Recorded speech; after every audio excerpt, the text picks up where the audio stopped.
जय श्री कृष्ण। राधे राधे। आप सभी भक्तों पर भगवान श्री कृष्ण की कृपा सदा सर्वदा बनी रहे, ऐसी हम भगवान से कामना करते हैं। आज माघ मास के महत्व में आज हम सभी भक्तजन माघ मास के तृतीय अध्याय की कथा को श्रवण करेंगे। साथ ही साथ कल पीछे की कथाओं को सुनने के लिए आप सभी का बहुत बहुत आभार।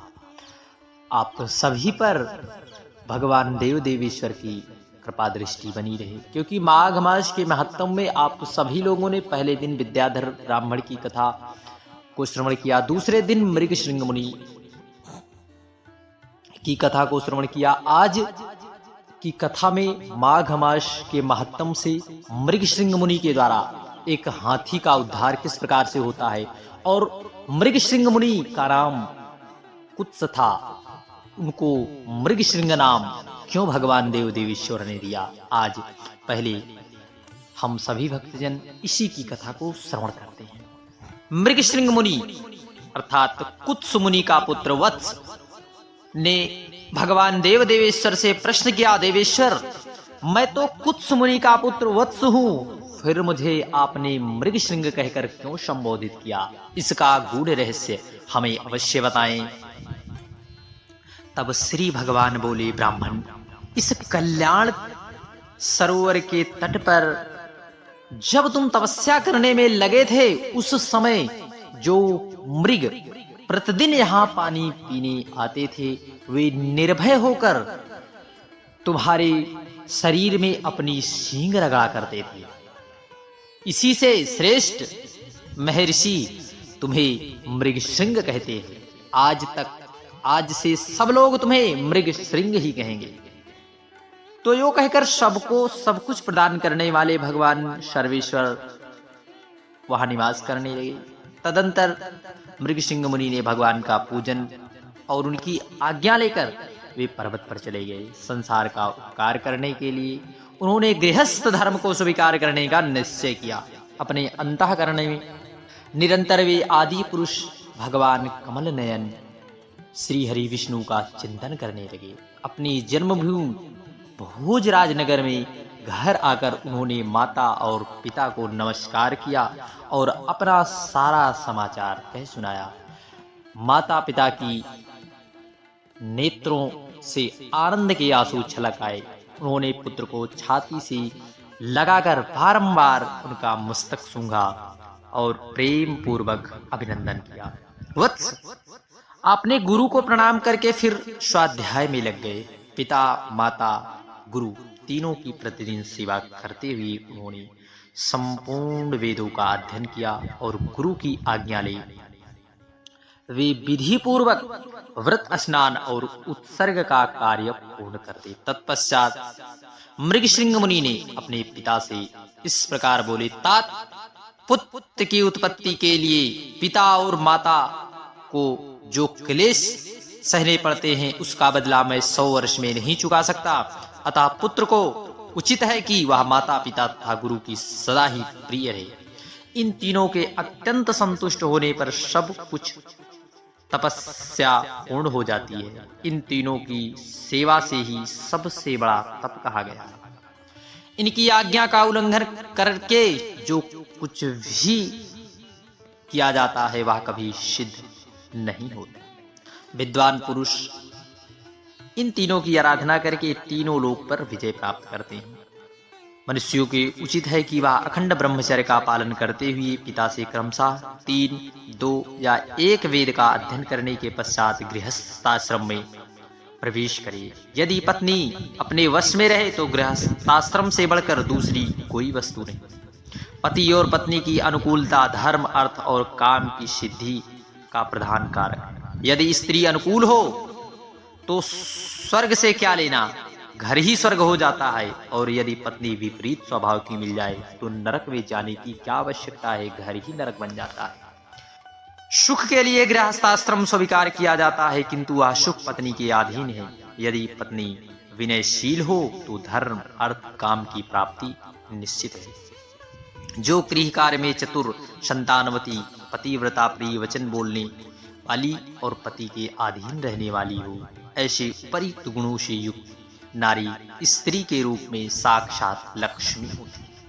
इसलिए अपने समान वर्ण की उत्तम लक्षणों वाली भार्या से विवाह करना चाहिए। जो पिता के गोत्र अथवा माता के सापिंड वर्ग में उत्पन्न ना हो, वही स्त्री विवाह करने के योग्य है तथा उसी से दुजों के धर्म की वृद्धि होती है। जिसको कोई रोग ना हो, जिसके भाई हो, जो अवस्था और कदम में अपने से कुछ छोटी हो, जिसका मुख सौम्य हो तथा जो मधुर भाषणी हो, ऐसी भार्या के साथ तुझको विवाह करना चाहिए।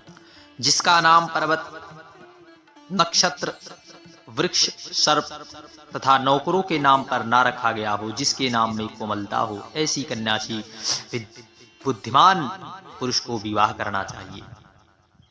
वशिष्ठ जी कहते हैं, राजन, पिता के सत्य वचन सुनकर मृगशृंग मुनि मन ही मन बहुत प्रसन्न हुए। उन्होंने पिता के चरणों में मस्तक झुकाकर पुनः प्रणाम किया और दिन रात वे अपने हृदय में श्रीहरि का चिंतन करने लगे।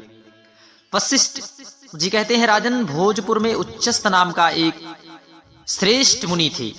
उनके कमल के समान नेत्र वाली एक कन्या थी, जिसका नाम सुव्रता था।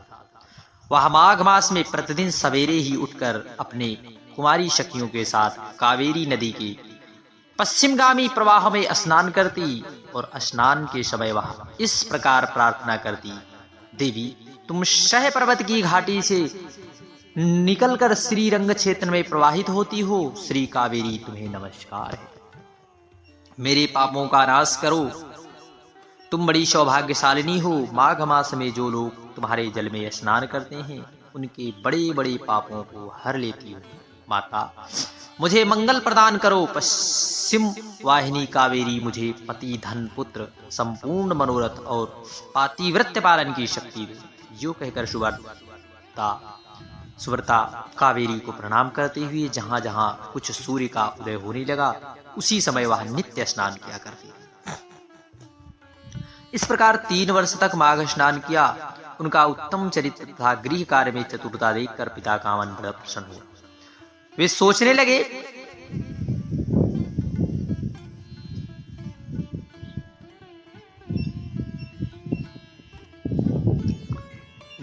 लगे अपनी कन्या का विवाह किससे करूं। इसी बीच में कुत्स मुनि ने अपने पुत्र ब्रह्मचारी वत्स का विवाह करने के लिए उच्चस्थ की सुमुखी कन्या सुवर्ता का वर्ण करने का विचार किया। सुवर्ता बड़ी सुंदरी थी, उसमें अनेक शुभ लक्षण थे। वह बाहर भीतर से शुद्ध तथा निरोग थी। उस समय उसकी कहीं तुलना नहीं होती थी। वत्स मुनि ने उसे विवाह करने की अभिलाषा की। एक दिन सुवर्ता अपने 3 सखियों के साथ माघ स्नान के लिए अरुणोदय काल के समय कावेरी के तट पर पहुंची। उस समय एक भयंकर जंगली हाथी पानी से निकला। उसे देखकर सुव्रता आदि कन्याएं भय से व्याकुल होकर भागी। हाथी भी बहुत दूर तक उनका पीछा करता रहा। चारों कन्याओं बड़े वेग से दौड़ने के कारण हांफने लगी और तिनके से ढके हुए एक बहुत बड़े जल शून्य कुएं में गिर पड़ी। कुएं में गिरते ही उनके प्राण निकल गए। जब वे घर लौटकर नहीं आई, तब उनके माता पिता उनकी खोज के लिए इधर उधर भटकने लगे। उन्होंने वन में घूम घूम कर झाड़ी छान डाले। आगे जाने पर उन्हें एक गहरा कुआं दिखाई दिया, जो तिनके से ढका हुआ था, प्रायः दृष्टि में नहीं आता। उसे देखकर वे कमल लोचन कन्याएं कुएं के भीतर निर्जीव होकर पड़ी थी। उनकी माताएं कन्याओं के पास चली गई और शोकग्रस्त हो बारंबार उन्हें छाती से लगाकर विमले, कमले, सुव्रते, सुरसे आदि का उच्चारण करते हुए उनका नाम लेकर विलाप करने लगी। कन्याओं की माता जब इस प्रकार जोर जोर से क्रदन करती थी, उसी समय तपस्या के घोर भंडार क्रांतिमान, धीर तथा जितेंद्रिय श्रीमान मृगशृंग मुनि वहां पहुंचे। उन्होंने मन ही मन एक उपाय सोचा और सोचकर उन्हें आश्वासन देते हुए कहा, जब तक इस कमल नयनी कन्याओं को जीवित ना कर दूं, तब तक आप लोग इनके सुंदर शरीर की रक्षा करें। यो कहकर मुनि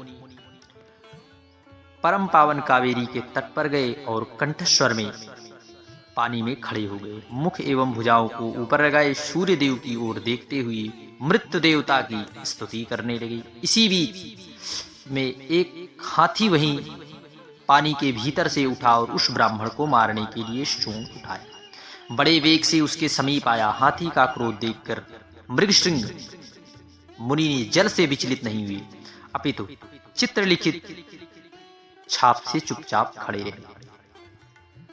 वहां आने पर एक क्षण में उस गजराज का क्रोध चला गया।